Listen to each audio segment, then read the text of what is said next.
With the DCU starting again, they'll need fascinating new talent, and Dave Bautista can play a number of recognizable heroes and villains with ease. Recently, James Gunn and Peter Safran revealed their expansive ambitions for the new DC Universe and unveiled 10 new projects. Of course, it's still unclear exactly what will persist when The Flash resets the chronology. Appropriately, new actors will play Batman and Superman, while Viola Davis will continue to play Amanda Waller. Whatever the case, their ambitions are extremely expansive but unified, with each undertaking laying the groundwork for the new DC Universe in live action and animation, movies and television, and across a range of genres. It may be the ideal time for Dave Bautista to join the DCU given all of these developments. With Guardians of the Galaxy Volume 3, his run as MCU fan favorite Drax the Destroyer is apparently coming to an end. Bautista could be getting fans ready for his crossover based on his own statements on the DCU relaunch and want to keep working with Gunn.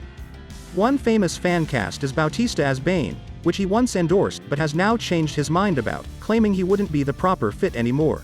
Number 1. Lex Luthor. Lex Luthor has a lot of potential in the new DC Universe thanks to Superman Legacy, and Bautista may play the villain in a pleasantly surprising way. They want a charming, captivating individual with a frightening edge. Bautista could definitely provide that, and he has already clearly said that he is interested in doing so. It's incredibly alluring to think of how someone like Bautista, a physically dominant performer, might interact with a young, inexperienced Superman while playing such an intellectual character. As a result, Lex would be able to shine like never before and be more actively involved in the action. There is a potential that Superman Legacy will choose a different Superman antagonist, like Brainiac, in order to draw inspiration from Man of Steel 2's plot. Beyond being Superman's most lasting foe, Lex Luthor has an important role in the DC Universe. He could play the role of a malevolent Nick Fury, assembling his own squad to battle the well-known heroes, which is essentially what Jesse Eisenberg did in Justice League but with the potential to happen. Lex has to have a substantial and recurring part in Superman Legacy regardless of whether he initially plays the main adversary. Bautista may be the ideal candidate to lead such long-term objectives. Number 2. Hugo Strange. Hugo Strange and Bautista, two more Batman villains, may also out to be unexpected hits. Similar to Lex Luthor, Strange is a highly intelligent guy with startling physical strength. But Strange hasn't yet made an appearance in a live-action movie, and Bautista would be the ideal person to make it happen. Bautista's strong performance in Knock at the Cabin demonstrates his ability to portray characters wholly unrelated to those for which he is best known and make them eerily compelling. Strange would require that attribute to fit in with the DCU's overall scheme. Hugo Strange would undoubtedly be welcomed in the Batman universe, especially in the Arkham Asylum spin-off, just like Clayface was. Given the tone and plot there, he could even blend in better than he would in the DCU. Hugo Strange may be a famous recurrent enemy in the Batman universe, but in the DC universe, he would work better as a one-off opponent. Both circumstances offer advantages. Particularly the latter would provide Bautista the freedom to go all out and shock unprepared spectators. Number 3. Wildcat. Bautista may be the ideal Wildcat for the DC universe. World-class heavyweight fighter Ted Grant later adopted the persona of Wildcat and joined the Justice Society. Given that Bautista has won numerous world titles while competing as a professional wrestler, this would be a fantastic use of his skills. Significantly, Wildcat could have had a future in the previous DC universe because of Black Adam's introduction of the JSA and the Black Canary movie, whose future is still up in the air. However, the same is still possible under the new DCU, especially with someone like Bautista hiding behind the mask. In addition to his tenure with the JSA and later the Justice League, Wildcat has significant connections to numerous other characters that may facilitate his integration into the DC universe. In particular, Wildcat taught combat to people like Black Canary, Batman, and Superman.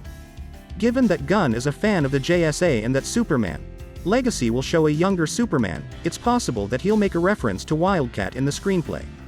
Because of his strength and brash nature, Wildcat is the perfect fit for Bautista.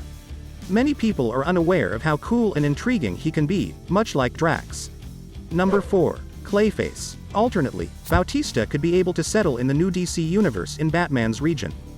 Gunn said that they will start again for him as well, even though they are setting The Brave and the Bold, which stars Damian Wayne as Robin, at a very different period of Batman's career. This creates intriguing new possibilities for all different Batman characters, both good guys and bad guys, like Clayface. In an effort to revive his faltering career, actor Basil Carlo unintentionally turned himself into a massive, shape-shifting mass of clay. As Clayface, he began a life of crime and fought Batman with his newly acquired abilities. Characters like Clayface can be changed. They might choose a traditional dramatic style like his appearances in Batman the Animated Series, or Clayface could adopt a comedy approach and capitalize on his theatrics like Harley Quinn. Both would be suitable for Bautista because Drax has shown to be an excellent dramatic and comic character. Of course, if any spin-offs move forward under the new DC Studios framework, Clayface might also appear with Robert Pattinson in the growth of Matt Reeves' The Batman world, whether in The Batman Part 2 or a connected HBO Max series. Bautista would be a terrific choice for the position nonetheless. Number 5. Blue Devil. Without a doubt, Blue Devil is a deep cut. However, Gunn and Safran's ideas demonstrate that they are not afraid of such possibilities, as seen by the inclusion of characters like Booster Gold, the Authority, and Creature Commandos in addition to Superman, Batman, and Green Lantern. Additionally, the Swamp Thing movie has inspired the new DC universe to embrace the bizarre and spooky, which means Blue Devil will be quite at home there. Bautista could be the ideal candidate to play an unappreciated, forgotten hero. Drax became one of the most lovable and well-liked characters in the MCU as a result of his doing this in Guardians of the Galaxy. Dan Cassidy, a stuntman and special effects expert, was working on a Blue Devil film when he was assaulted by a real demon who somehow managed to magically connect his costume to Cassidy. From there, he changed into Blue Devil, a reluctant hero who used magic and technology before becoming a demon himself. He would be the perfect choice for the Justice League Dark Alliance that Swamp Thing would undoubtedly hint to. Number 6. Bane. Although this is out of the equation now, but Dave Bautista stated he once informed Warner Brothers he was their ideal Bane, regardless of whether the company was actively casting Bane at the time. This was one of the most admirable acts of firing your shot in recent memory. We really wanted to know what Bautista Bane would look like, even if the actor hasn't officially been cast in the classic Batman villain role. As a result, when we recently got down with the actor to discuss Zack Snyder's Army of the Dead, we also asked for a sneak peek at what he'd do unmasked. Bautista claims that his plea for the role of Bane is not the first time he has petitioned a studio for a part he is passionate about. The Fast and the Furious series was discussed at a meeting at Universal that the Army of the Dead actor largely used to test the studio's interest in developing a Gears of War adaptation with Dave Bautista as the protagonist. Number 7. Atrocitus. With the HBO Max series Lanterns, which Gunn has promised would have a huge impact on the franchise as a whole, the DC Universe will at long last have a Green Lantern project. Importantly, Lanterns gives a perfect opportunity to go right in and expand the DCU's universe by adding the other Lantern Corps. Otherwise, it could have just been called Green Lanterns. This is true even if it's being portrayed as mostly terrestrial. Yellow and Sinestro are understandably smart choices, but the Red Lanterns, commanded by Atrocitus, would be a thrilling addition to the Lanterns. Atrocitus would be well served by Bautista. This position would be quite challenging. Atrocitus is like Drax if he had never met the other Guardians, a vicious entity driven by hatred and retribution. Because of his tremendous cunning and wrath, he might be a physically and emotionally taxing role to perform. If Lanterns decide to adapt Blackest Night, which seems quite likely, Bautista might give Atrocitus the live-action premiere he deserves and, quite simply, needs. Now that his tenure in the MCU is coming to an end, Bautista may establish himself in the new DC universe as a figure like Atrocitus. Please like this video and subscribe to my channel. See you soon.